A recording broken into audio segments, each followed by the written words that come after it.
Ayan nga, nagsasayaw-sayaw pa nga dyan ng ating yung tuday. Ayan nga, may nakita na ko doon.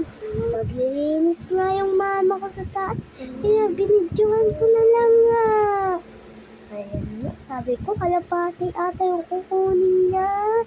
Garo ata siya ng kalapati dyan.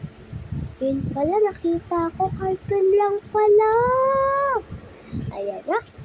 Pagkatapos niya kunin ng carton, ay nahirapan pa nga siya dyan buksan kasi yung ulo niya nandiyan dyan.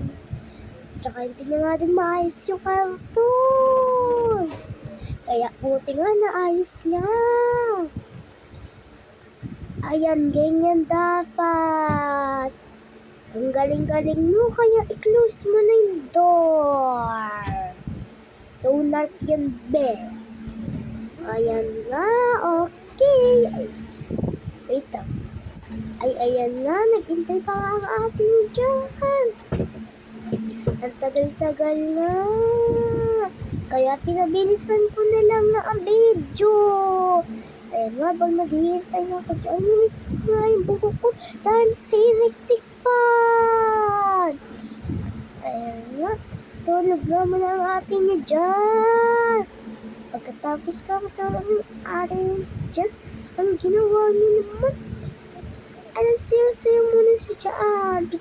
Dam. Ayan nga, pagkatapos ka matulog ng ating dyan, nangakamot nga yan.